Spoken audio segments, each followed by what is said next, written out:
Baiklah, selamat datang semuanya. Di sini kami adalah berasal dari Blueberry Group dan anggotanya terdapat 5 orang, yaitu Nicholas, Setiaji, Teddy, Dava, dan Regina. Kami akan mempresentasikan mengenai type curve. Silakan next slide. Pertama, akan dipresentasikan mengenai Carter type curve. Next slide. Tapi sebelum kita mengetahui apa itu Carter type curve, baiknya kita harus mendefinisikan dulu makna dari type curve itu sendiri.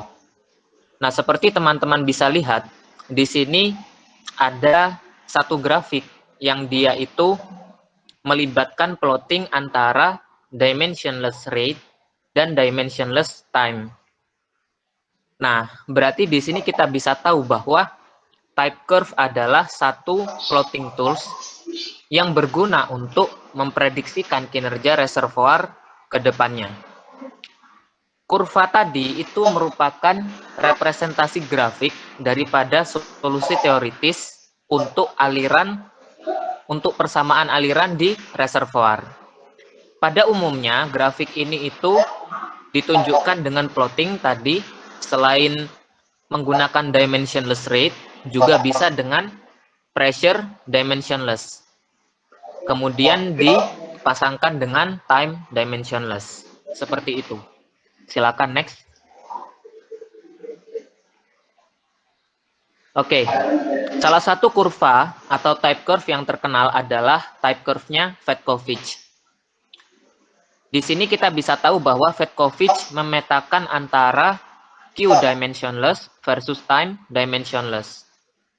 Fedkovich mengembangkan kurva ini dengan melakukan plotting terhadap data-data dari lapangan minyak. Juga dengan menggabungkan antara persamaan difusivitas dan decline curve analysis.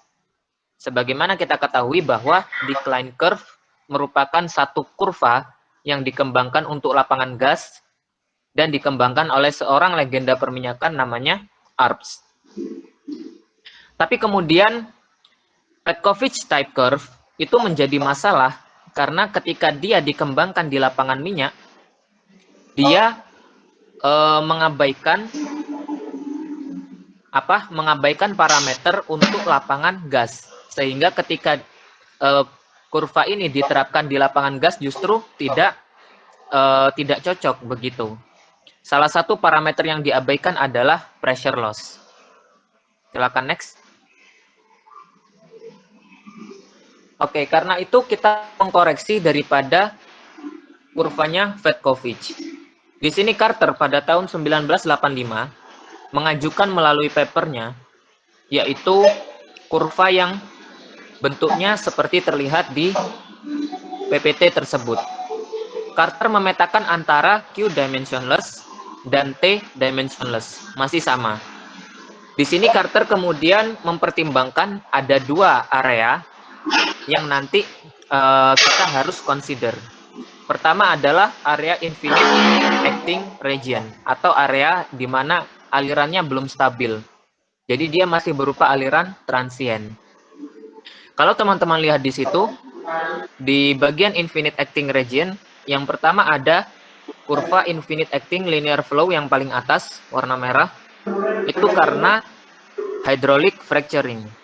Kemudian yang bagian bawah ada kurva infinite acting radial flow, yaitu aliran radial yang umumnya ditemukan di sumur-sumur perminyakan.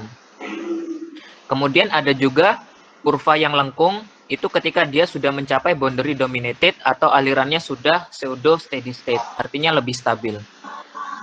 Nah, ini sebenarnya merupakan koreksi kurva di mana Carter ini menambahkan parameter baru bernama lambda atau drawdown parameter, yang merupakan fungsi dari viskositas dikali kompresibilitas.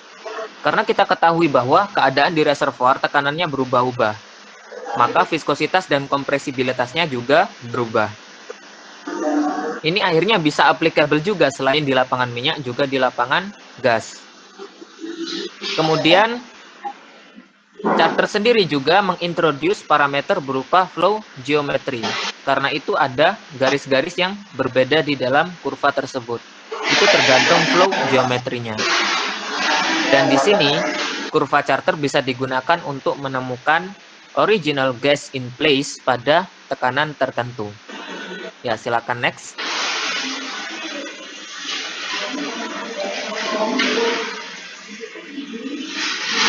Nah, di sini Carter ini adalah parameter yang kita bahas tadi. Ada beberapa parameter yang dimensionless. Di situ ada drawdown, kemudian ada time dimensionless, ada flow geometry yang simbolnya seperti N, dan ada Q dimensionless. Sedangkan parameter yang sifatnya memiliki unit yaitu gas in place. Nah, di situ kita bisa lihat.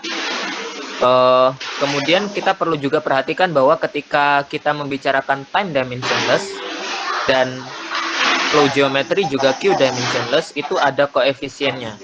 Koefisiennya ada alpha 1 dan B1.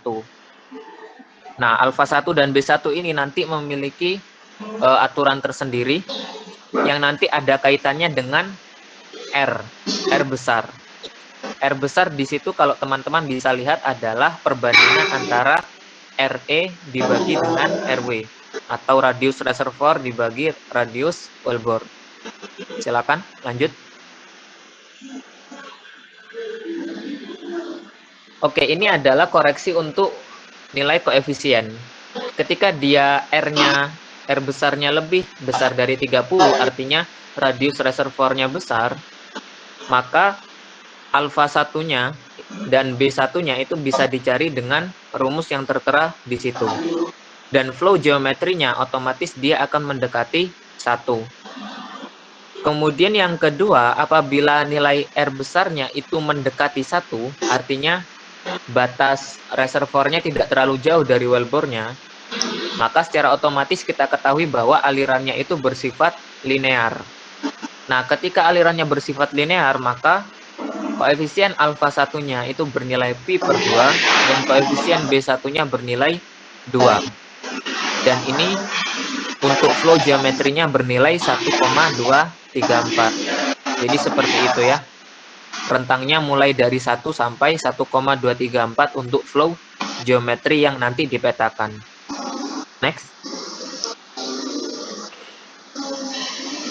Oke, ini adalah salah satu aplikasi daripada kurva Carter type curve. Di sini kita bisa lihat ada beberapa data menyangkut tekanan sampai production rate. Sekarang kita fokuskan dulu perhatian ke di situ ada data tentang time dan juga ada production rate. Dan kemudian di sini ada beberapa data parameter reservoir mulai dari PI sampai SWI. Di sini kasusnya kita disuruh untuk mencari initial gas in place gitu ya. Nah, bagaimana cara mencarinya? Silakan next dulu.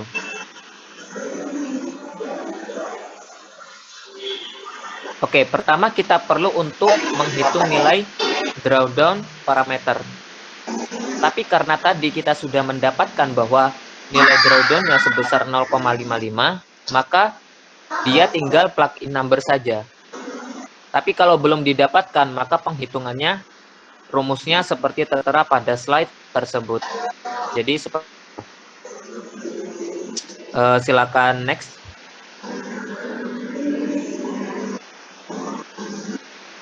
Oke, kemudian yang kedua, kita perlu melakukan plotting. Tadi kan kita memiliki 13 data produksi, laju alir, dan juga yang meliputi laju alir dan waktu yang dibutuhkan.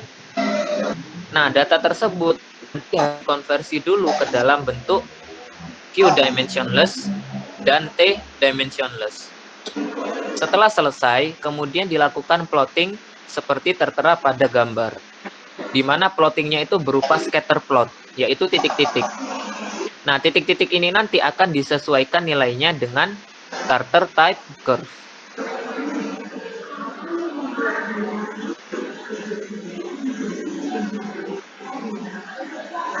bahwa tadi kita tahu ketika Carter membuat type curve, dia mendefinisikan ada dua area, yaitu area infinite acting dan boundary dominated.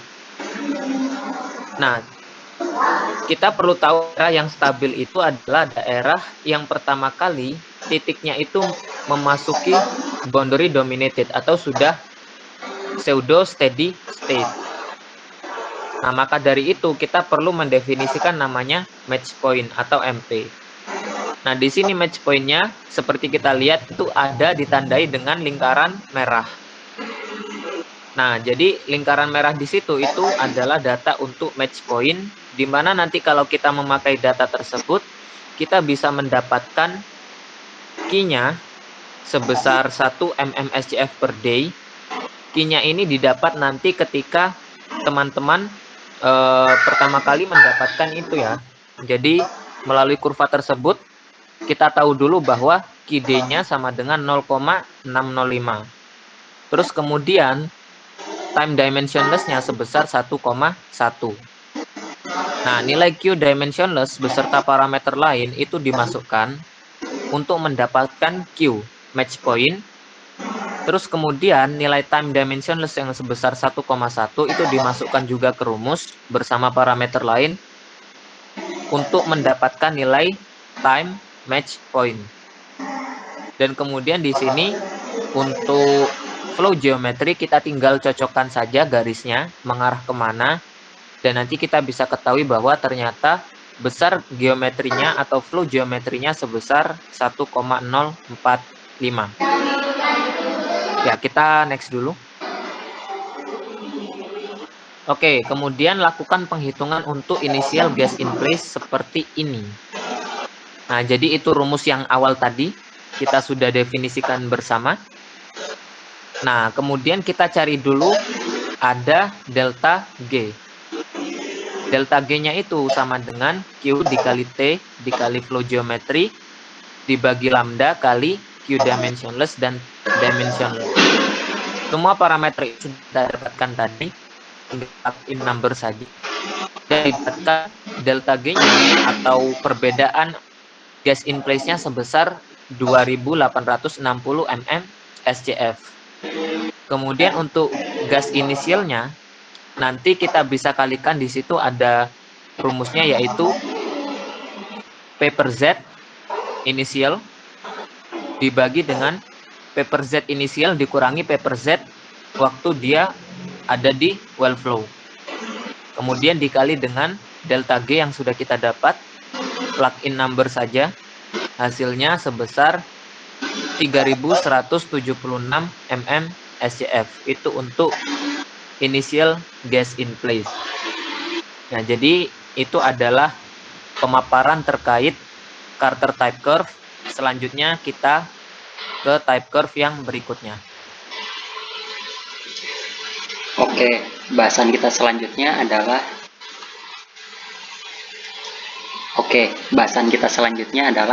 Ansa et al. Type curve yang dibuat pada tahun 1996. Next.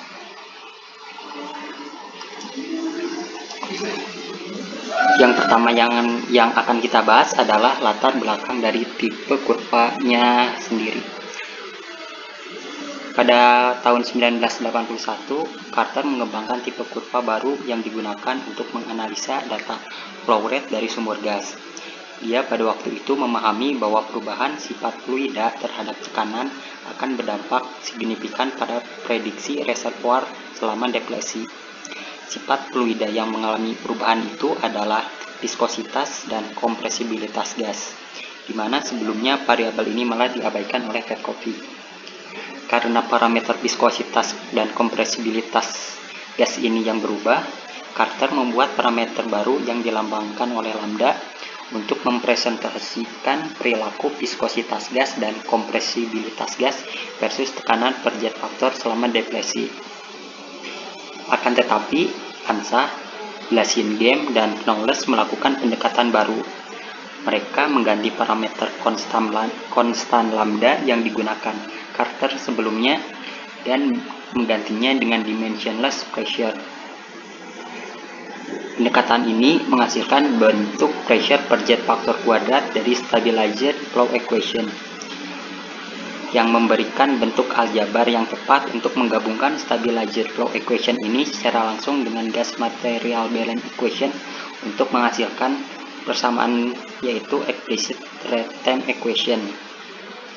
Jadi intinya si Charter itu menggunakan pendekatan zero order polynomial model, sedangkan ANSA dan teman-temannya menggunakan pendekatan first order polynomial model.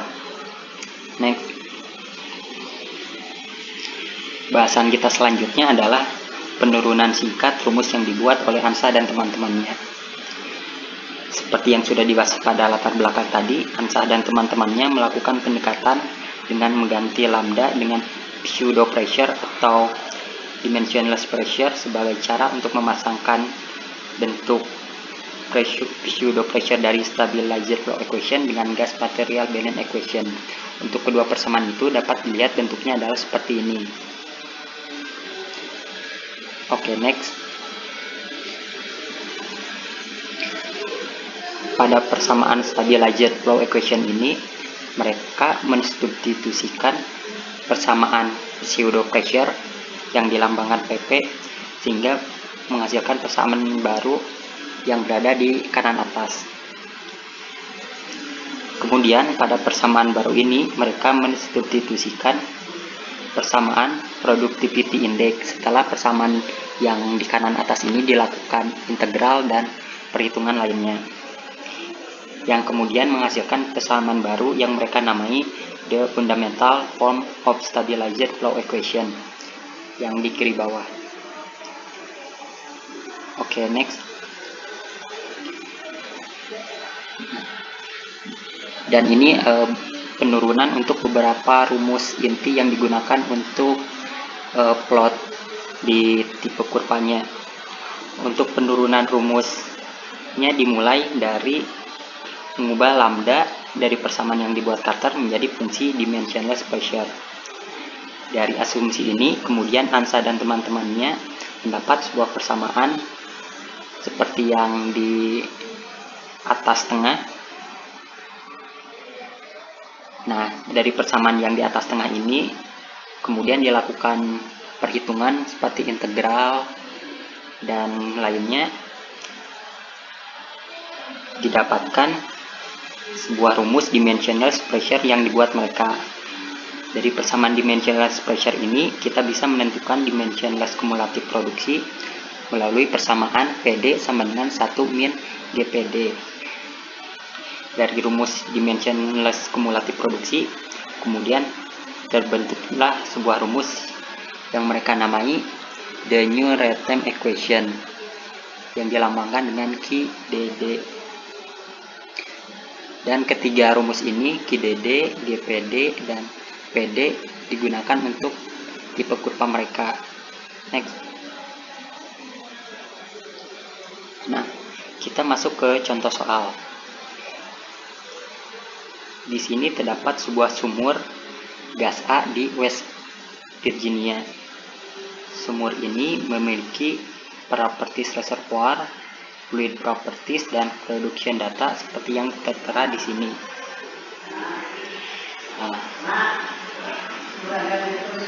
Next. Next.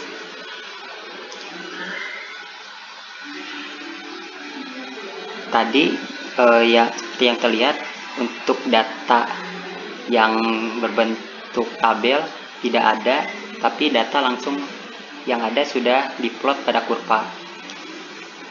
Seperti data laju produksi, data waktu, atau data kumulatif produksi, datanya tidak tersedia dalam bentuk tabel tapi sudah diplot.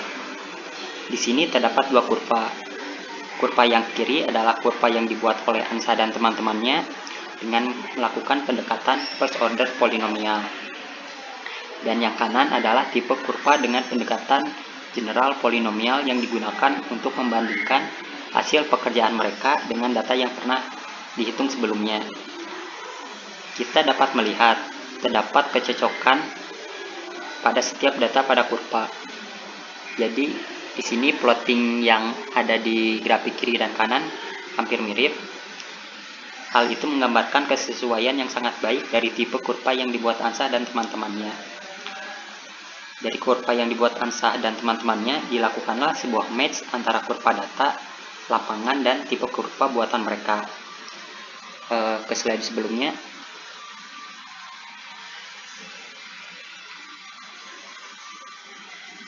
sebelumnya.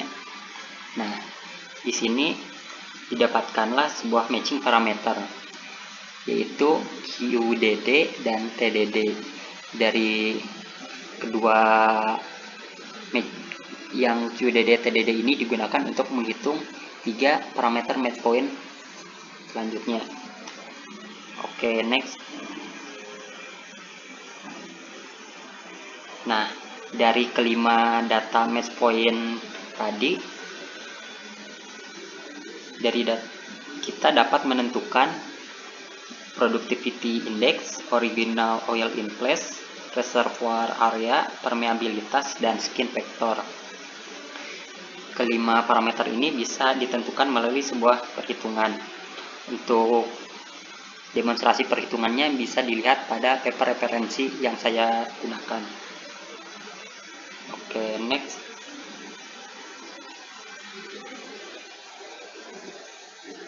Nah, sekarang kita masuk ke perbandingan Ansah et al. Type curve dengan Petkovic type curve. Seperti yang sudah dibahas sebelumnya, Petkovic type curve itu menggunakan pendekatan zero order polynomial. Jadi perubahan viskositas dan kompresibilitasnya adalah konstan. Sedangkan untuk Ansah et al. Type curve itu menggunakan pendekatan first order polynomial function. Jadi intinya dia mengganti lambda yang digunakan charter dengan pendekatan perubahan fungsi dimensionless pressure. Dan untuk perbedaan lainnya, Petkovic type curve itu cuma digunakan untuk lapangan minyak, dan untuk Ansah et al. Type curve digunakan, mereka membuat type curve ini untuk digunakan pada lapangan gas. Next.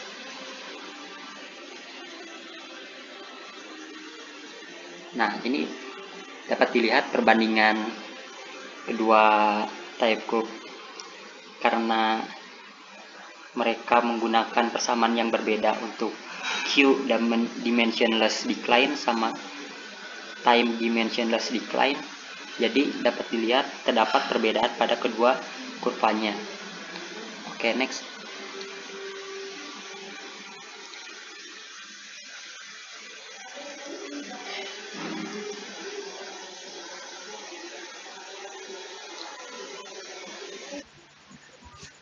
Baik, kurva selanjutnya yaitu Green-Carton et al. Type curve. Nah, kurva ini diperkenalkan pada tahun 1979. Kurva ini terhitung masih konvensional, namun praktis penggunaannya. Nah, seperti yang kita ketahui, kinerja aliran fluida hidrokarbon di dalam media berpori selain tergantung sifat fisik fluida dan batuan reservoir, juga tentu saja tergantung pada pola aliran fluida yang terbentuk selama diproduksikan. Nah, langsung saja, sebagai perbedaan dengan kurva Petkovic, kurva ini spesifikasinya yaitu pada fenomena wellbore storage dan skin factor, seperti yang saya tulis di PPT. Nah, sebelum lebih jauh, apa sih wellbore storage itu? Saat dilakukan uji sumur PBU atau PDD test, normalnya sumur yang dalam keadaan mengalir atau berproduksi, kemudian katupnya ditutup, maka Q atau laju aliran fluidanya itu akan langsung berhenti, atau dikatakan berharga nol. Sedangkan bila terjadi fenomena wellbore storage, tepatnya di dalam lubang sumur, aliran dari dalam reservoir ke dasar sumur tidak langsung berhenti, melainkan masih mengalir beberapa saat dengan laju alir yang semakin mengecil, mengisi lubang sumur. Demikian pula sebaliknya, bila sumur dari keadaan ditutup, kemudian katup dibuka, maka sumur akan berproduksi sebesar Q yang fluidanya mula-mula berasal dari lubang sumur, sementara bila ada wellbore storage atau after flow effect, dari reservoir ke dasar sumur masih belum terjadi aliran, atau QR-nya itu masih sama dengan 0. Nah, keadaan ini yang menyebabkan keterlambatan kenaikan tekanan build up pada daerah waktu awal atau early time. Nah, dengan bertambahnya waktu, aliran dengan tekanan di permukaan tetap, maka laju aliran di dasar sumur akan berangsur-angsur sama dengan laju aliran di permukaan. Banyaknya fluida yang tersimpan di dalam lubang sumur akan mencapai harga yang tetap. Hal ini menunjukkan bahwa gejala Wilbur storage ini telah berakhir. Nah, yang kedua yaitu dipengaruhi juga oleh vector skin. Vector skin didefinisikan sebagai suatu rintangan yang ada di sekeliling lubang sumur dan menghalangi aliran fluida ke lubang sumur. Harganya itu dapat ditentukan dalam analisa transient. Skin adalah besaran yang menunjukkan ada atau tidak adanya kerusakan formasi di sekitar lubang sumur yang mengakibatkan menurunnya permeabilitas formasi kita di sumur tersebut. Terdapat 3 klasifikasi skin yang kita ketahui, yaitu ketika skin bernilai positif menunjukkan indikasi adanya kerusakan formasi. Ketika skin 0 mengindikasikan tidak ada kerusakan ataupun tidak ada perbaikan formasi. Ketika skin negatif memperlihatkan indikasi adanya perbaikan formasi. Nah, kedua hal tersebut dispesifikasikan dalam kurva Greenberg ini. Next. Oke. Kita dapat baca di sini Greenberg type curve ini ada asumsi-asumsinya. Kalian bisa baca sendiri, vertical well with constant production rate, dia juga alirannya infinite acting, homogeneous acting reservoir dengan fasa single fasa, lalu dia slightly compressible liquid flowing. Dan dari asumsi-asumsi tersebut dapat ditentukan bahwa kurva tipe ini dikembangkan secara khusus untuk uji drawdown di reservoir undersaturated oil. Yang kedua, bisa menganalisa PBU test pada sumber gas. Lalu dia juga kurva type yang mewakili variasi tekanan terhadap waktu untuk konfigurasi sumur reservoir yang kita tentukan. Lalu ini juga ditentukan menggunakan model analitik dan dinyatakan dalam variabel dimensionless. Lalu model analitik yang digunakan Greenberg ini untuk menggambarkan sumur vertikal reservoir homogen yang infinite atau sehingga. Next. Nah, terdapat 3 variabel dimensionless yang digunakan oleh Greenberg type curve dalam mengembangkan tipe kurva ini. Yang pertama yaitu tekanan tidak berdimensi atau dilambangkan dengan PD. Yang kedua rasio tak berdimensi yaitu antara PD per CD. Lalu kelompok karakterisasi tak berdimensi yaitu CDE pangkat 2S-nya ini. Nah, CDE pangkat 2S-nya ini menggambarkan respon tekanan dalam perbedaan shape di reservoir. Dari respon tekanan ini tentu akan memberikan parameter yang nilainya berbeda. Namun bagaimanapun itu tidak akan sangat persis. Dan itulah yang menjadi kekurangan juga. Maka diperlukan matching lagi dari tipe kurva Greenberg ini. Dia akan saya jelaskan di akhir. Lalu label kurva CDE pangkat 2S ini menyatakan kondisi sumur seperti tadi, yaitu nilai skin faktornya. Dia bervariasi. Contohnya di sini itu dari 0,3 sampai 10⁻60 dari sumur yang terstimulasi sampai ke sumur yang sangat rusak. Kita bisa lihat ini gambar kurva Greenberg-nya dan rumus TD per CD-nya dan CDE pangkat 2S-nya. Di situ ada damage well, zero skin, atau dia acidic well, dan factor well.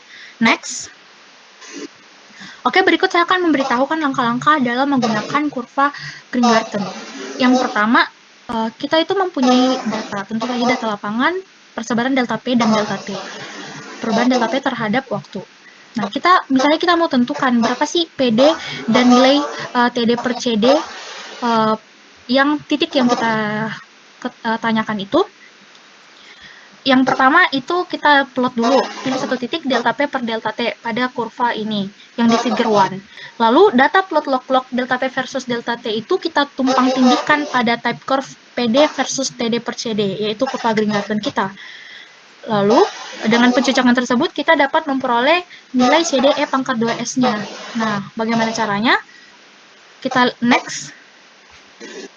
Nah, ini hasil dari pencocokannya ditumpang tindihkan antara nilai titik delta P per delta T kita dengan kurva Greenberg kita.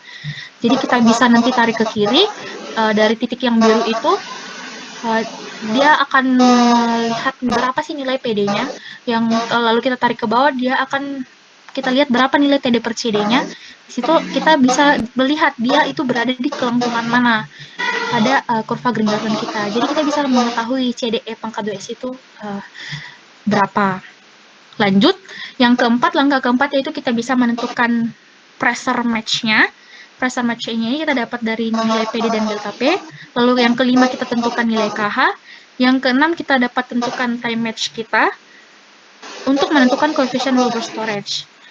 Lalu yang ketujuh, faktor skin itu dinilai dari harga CDE pangkat 2S, yaitu kurva kelengkungan yang terpilih dari hasil matching dengan kita menggunakan persamaan seperti berikut.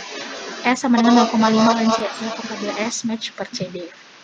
Next, untuk PDD diplot ada ketentuannya seperti ini untuk PDD dan PBU-nya. Nah, untuk lebih jelasnya kita lihat contoh soal berikut ini. Next. Nah, kita punya data parameter reservoir dan aliran seperti berikut. Nggak ada ketebalan, porositas, dan sebagainya. Bisa kalian lihat juga nilai persebaran delta P dan delta T-nya. Perubahan tekanannya terhadap waktunya. Next, nah, data-data itu tersebut, data lapangan tersebut, kita masukkan ke dalam corner plot. Dari tabel-tabel tersebut kita dapatkan nilai seperti ini. Jadi kita akan mendapatkan persebaran kurva seperti ini, lalu kita akan melihat slope-nya, intercept-nya, dari situ kita bisa menentukan nilai KH dan sebagainya, dan S yang dapat kita gunakan untuk menghitung skin factor. Next, ini kita sudah bisa lihat, di sini kita bisa menentukan pressure match, ini secara kalkulasi. Jadi pressure match dicari dengan nilai rumus PD per delta P, yang itu kita langsung plot, yang tadi sebelumnya, atau yang kedua dengan data parameter yang kita dapatkan dari corner plot dan parameter reservoir kita. Kita lihat nilainya 0,01754. Oke, next. Nah, kalau misalnya langsung diplot, kita bisa lihat pressure match-nya itu 1,79 per 100. Itu berarti dia sekitar 0,0179.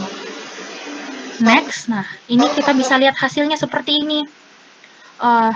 Cukup mirip, nilai 0,01754 dengan 0,179, berarti itu untuk memvalidasi saja. Nah, dari situ kita juga bisa menentukan nilai C, CD, dan selanjutnya yang paling akhir kita bisa menentukan nilai S-nya itu 8,1. Artinya dia positif, berarti terindikasi adanya damage di sana. Nah, lanjut. Next. Nah, pada kurva Green-Garten ini, di akhir kita akan lihat yang kiri sebelah atas itu, kita lihat kurva Green-Garten ini garis-garis pada sebelah kanan merupakan akhir dari periode Wilbur storage. Nah, tipe kurva ini akan menjadi sulit karena bentuk dari kurva ini sangat mirip. Data dalam daerah yang melengkung pada kurva ini tidak selalu dapat ditentukan, sehingga akibatnya akan sangat sulit untuk menentukan harga dari metode analisa kurva, yang menggambarkan bahwa efek dari skin hanya terlihat pada bagian yang melengkung antara garis lurus, berdasarkan aliran radial infinite acting. Karena alasan ini, Bordet itu mengkoreksikan kurva Green-Garten. Ia menemukan solusi bahwa akan sangat bermanfaat jika mengkombinasikan type curve matching derivatif dengan type curve matching Green-Garten dengan cara memposisikan dua jenis type curve matching tersebut dalam grafik yang sama. Nah, seperti yang saya katakan tadi di awal, metode konvensional yang digunakan ini memang terkadang tidak dapat menginterpretasikan informasi pada reservoir dengan baik, sehingga digunakan kurva pressure derivatif untuk membantu metode konvensional dalam mengidentifikasi reservoir kita. Nah, pada kurva derivatif, efek Wilbur storage berakhir pada saat kurva mulai stabil atau pada saat defisiasinya berakhir flat curve, seperti yang kita lihat di bawahnya kurva Green-Garten itu kurva yang diperkenalkan oleh Bordet. Nah, dalam rangka mempersiapkan plot log-log itu, kita perlu menghitung perubahan tekanan yang terjadi selama periode pengujian serta nilai turunan dari perubahan tekanan. Penggunaan type curve matching yang baru ini memungkinkan penyelarasan data tekanan dan data derivatif, seperti kita lihat di gambar. Yang sebelah kanan, yang ada warna biru hijau itu, ini dapat digunakan secara bersamaan yang diplot pada skala yang sama, sehingga harga CDE pangkat 2S itu kita dapat tentukan dengan cara membandingkan kurva yang cocok untuk data tekanan derivatif dan data penurunan tekanan kita. Oke, sekian dari Green-Garten. Next.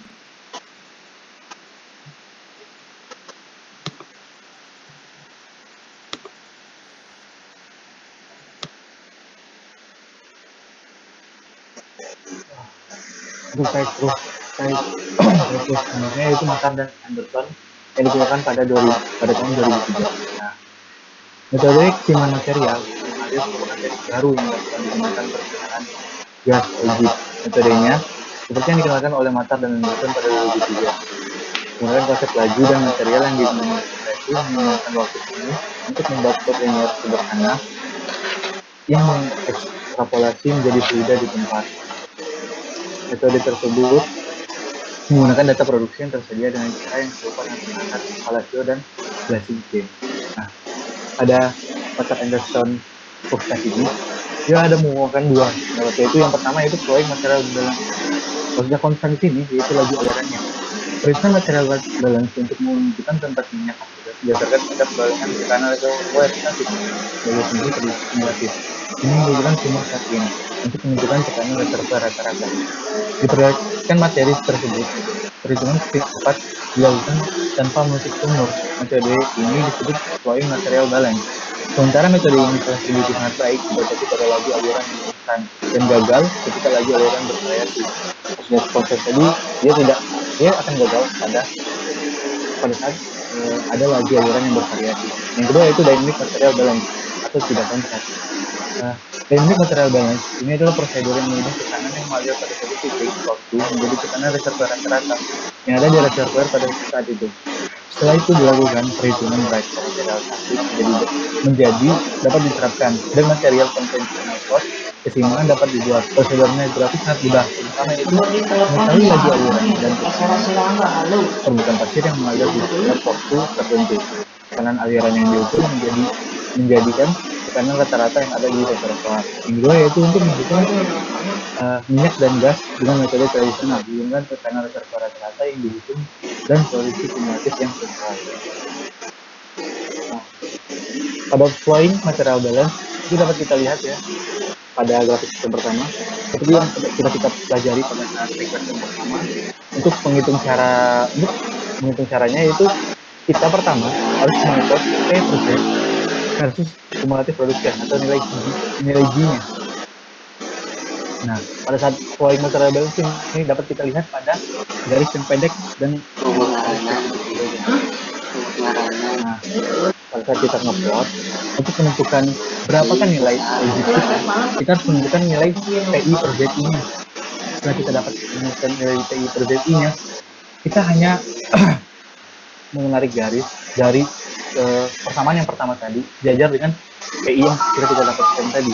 Nah, sejauh mana kita dapat menariknya tadi, nah itu disebut dengan pressure loss di reservoir. Nah, setelah kita menarik garis tadi, jajar dengan garis tadi, nah kita harus menarik garis tadi lagi ke garis X, yaitu Y sama dengan 0. Sehingga pada saat titik di mana Y sama dengan 0 dan berada pada garis sumbu X, nah itulah nilai exit kita. Saya diberikan juga pada soal di sebelah. Misal kita sudah masukin data P per Z versus JP, nah apabila kita mendapat pipeline atau ekuivalennya Y sama dengan 1,5 pangkat min 1 X plus 4,8 pangkat 3. Nah, dari nilai equation tersebut kita juga dapat menentukan nilai exit-nya. Bagaimana? Jadi kita dapat langsung menentukannya dengan Y sama dengan 0 atau langsung ke persamaan tersebut. Jika kita dapat X, nah nilai X tersebutlah adalah nilai exit kita. Sehingga pada persamaan tersebut kita dapat kira-kira nilai exit kita yaitu sekitar 30,5 BST/F. Lanjut. Untuk reservoir gas, dua modifikasi diperlukan. Yang pertama yaitu tekanan harus diubah menjadi periode pressure atau PP untuk menjelaskan ketergantungan viscositas ini dan faktor tekanan. Dan yang kedua yaitu waktu keseimbangan material harus diubah menjadi waktu sumur atau PCA untuk menjelaskan ketergantungan yang kuat kompresibilitas gas sebagai pada tekanan. Nah, pada kurva Matar dan Anderson ini dia lebih detail penjelasannya dari nah, di sini saya akan menjelaskan prosedur langkah untuk menggunakan plot dan material untuk semoga nilai jualnya dan bervariasi. Yang pertama yaitu ubah tekanan awal menjadi periode pressure atau PPI. Yang kedua yaitu ubah semua tekanan yang mengalir menjadi pseudo pressure atau PPWF. Nah, dapat kita lihat rumusnya yaitu PPI min PWF dapat. Nah, langkah ketiga, itu kita bisa asumsikan nilai ojib kita. Nah, itu bisa kita dapat dilihat dari contoh soal atau ojib yang terlihat pada terakhir data yang sudah diberikan di file tersebut. Nah, yang keempat, itu kita hitung pseudo time-nya, hitung CPA sama dengan integral dari dt per mu pj. Langkah selanjutnya yaitu kita nge-plot nilai PPI per PPWF, tetapi yang sudah dibagi dengan Q versus dengan PPI yang sudah kita dapat tadi. Dapat kita lihat di gambar. Kita dapat data yang telah kita plot, terus kita ambil track lainnya. Setelah itu, garis titik yang menyentuh kurva sumbu Y, nah itu adalah nilai DPF. Lanjut, nah, setelah itu kita hitung pseudo reservoir rata-ratanya, terus diubah menjadi tekanan reservoir rata-rata atau PR. Terus PR di sini yaitu PR sama dengan PWF plus DPSS dikali Q. Nah, selanjutnya yaitu sama dengan materi dan tadi, itu kita plot lagi data tekanan kita per Z versus DP kita, tetapi tekanan yang kita miliki sekarang udah tekanan rata-rata, yaitu PR. Setelah itu kita plot saja nilai itu tadi. Nah, sama untuk menentukan ojibnya, kita dapat menarik garis tersebut sampai menyentuh nilai X. Nah, pada saat dia menyentuh nilai X tersebut atau Y sama dengan 0, nah titik fokus pada sumbu X itu memberikan nilai ojib pada kurva kita tersebut. Nah, pada kurva mata ini dia memiliki kurang. Yang pertama yaitu karena perumusan waktu ketimbangan material dan kemudian secara tegas hanya selama aliran yang didominasitas, data diperoleh selama aliran yang tidak dapat digunakan dalam analisis umum. Untuk mayoritas data produksi ini bukan salah. Yang kedua, pengalaman dengan metode ini telah menunjukkan bahwa dalam situasi tertentu seperti permeabilitas yang bergantung pada tekanan atau spin yang terus berganti, kedua faktor telah diabaikan dalam penelitian. Metode ini akan cenderung meramalkan tempat sumber karbonnya. Yang ketiga, saat memanfaatkan ketimbangan material dinamis dengan tes penentukan yang lebih tradisional mendapatkan rata-rata reservoir, harus diingat bahwa kedua metode tersebut memiliki kekuatan dan keterbatasan mereka. Materi dinamis dimana dari metode tidak langsung untuk menentukan rata-rata tekanan reservoir. Kemudian ini menggabungkan banyak asumsi. Tetapi di balik kekurangan tersebut, dia memiliki kelebihan juga dibandingkan dengan Petkovic yang telah dibuatkan dengan teman-teman saya di awal-awal tadi. Kita tahu kalau Petkovic itu cuma bisa dipakai di semuanya. Dia juga cuma bisa ideal banget seperti pada aliran PSS radial dan idealnya boundary-nya. Tetapi pada dynamic material balance ini adalah perpanjangan dari sesuai material balance. Ini berlaku untuk tanda laju aliran atau laju aliran parabel atau bervariasi dan dapat digunakan untuk gas dan minyak dari dua fase. Nah, dynamic material balance adalah prosedur yang mengubah tekanan juga yang mengalir pada satu titik waktu menjadi tekanan reservoir rata-rata yang ada di reservoir minyak pada saat itu. Sekian dari saya, mungkin kita selanjutnya penjelasan oleh Nicholas Sakai. Oke, selanjutnya saya akan menjelaskan Palacio dan Blazing Game pada tahun 1993. Jadi metode tersebut merupakan teknik inovatif untuk mengubah data produksi sumber gas dengan laju variabel dan tekanan aliran lubang bawah. Dan metode tersebut merupakan solusi baru untuk masalah gas berdasarkan pada fungsi waktu dan material balance yang memungkinkan tiga hal. Yang pertama, penggunaan baseline curve yang secara khusus dikembangkan untuk fluida. Kedua, pemodelan laju variabel aktual dengan kondisi produksi variabel pressure drop. Dan yang terakhir ketiga, perhitungan gas in place. Next. Berikut persamaan saat kondisi aliran under pseudo state. Di bawahnya merupakan persamaan saat nilai T dinyatakan dalam hari, yang dimana persamaannya dikonversikan dari log ke ln. Dan di paling bawahnya lagi persamaan linearnya. Next.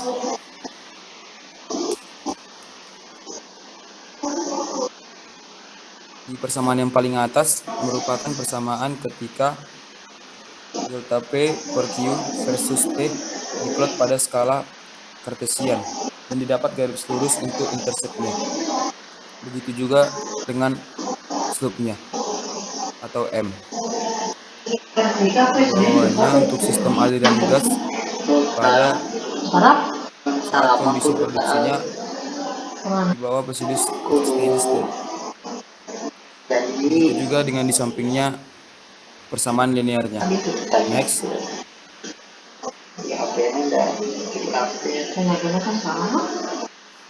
Paling atas merupakan persamaan sistem liquid. Dapat nilai interceptnya dan juga slope ketika delta MP versus T.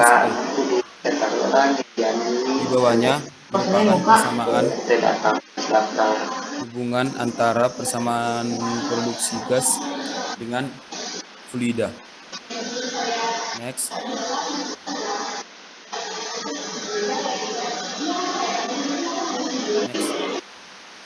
Menganalisis kurva penurunan.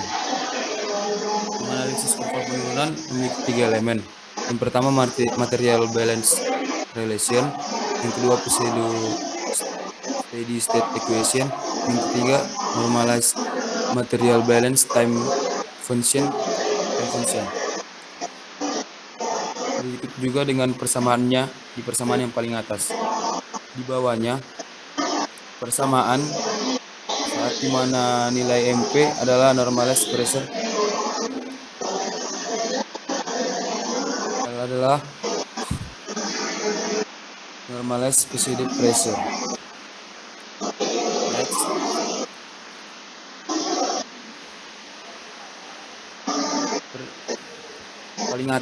Paling atas adalah persamaan Fedkovich. Lalu di bawahnya saat dimana persamaan Fedkovich digabungkan dengan persamaan MP. Di sebelah kanannya merupakan persamaan saat dilakukannya iterasi dari persamaan MP saat steady state untuk mencari nilai rata-rata P yang merupakan fungsi dari G.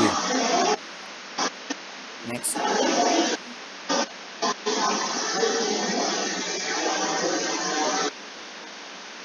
Menentukan nilai G dan P.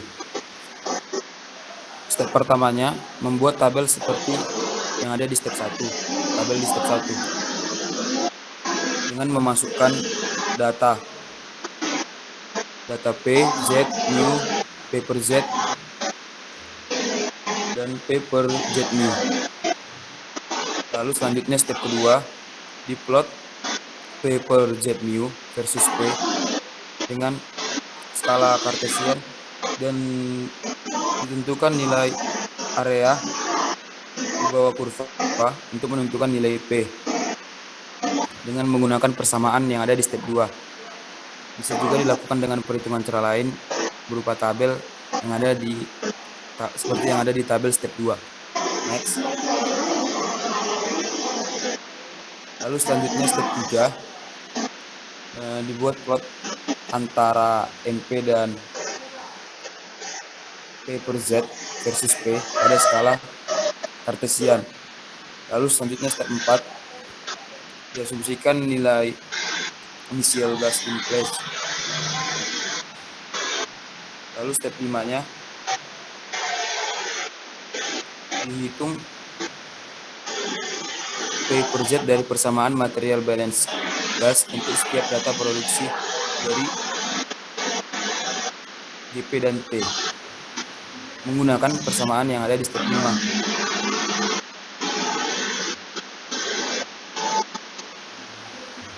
Lalu step 6-nya dari plot MP dan PZ versus T yang didapat pada step 3 dimasukkan grafik P versus T per Z dengan setiap nilai rasio P per Z dan tentukan nilai rata-rata dari P reservoir. Lalu step 7, untuk setiap data produksi, dihitung nilai TA dengan menggunakan persamaan yang ada di step 7.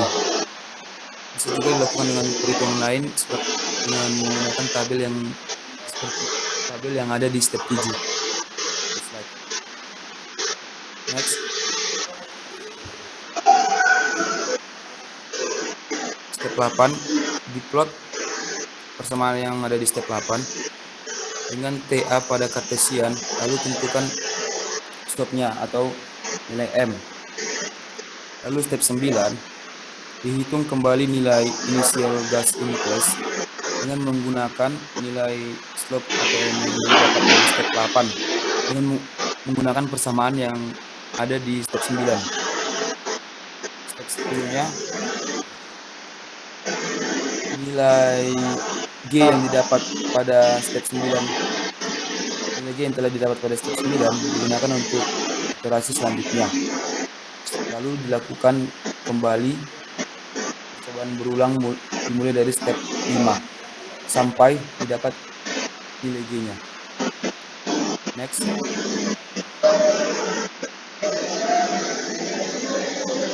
Jadi Palacio dan Blassingen ini merupakan kembangan dari modifikasi kurva Petkovic-Gaertner. Dan untuk mendapatkan kecocokan yang lebih akurat, mereka memakai dua persamaan, yaitu integral function dan derivative of the integral function. Persamaannya ada di slide. Next.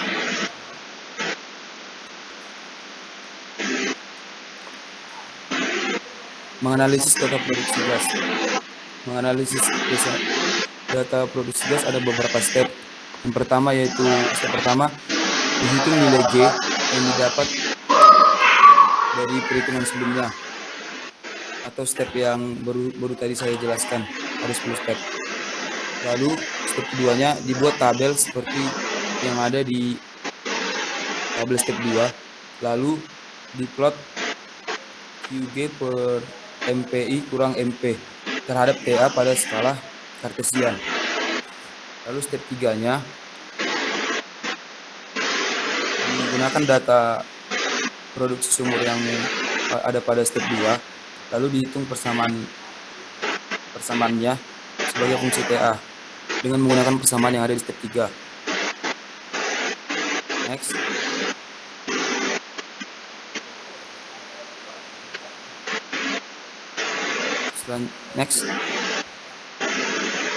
Selanjutnya, step keempat, diplot kedua fungsi yang ada pada step 3 tadi terhadap TA. Lalu step 5-nya, ditentukan titik RED untuk mendapatkan hasil akhir dari nilai G dan untuk menentukan properties lainnya. Jadi sekian presentasi dari kami. Terima kasih atas perhatiannya. Kurang lebihnya mohon maaf. Demikian akhir presentasi kami. Semoga bermanfaat untuk semuanya. Terima kasih. Oke, thank you.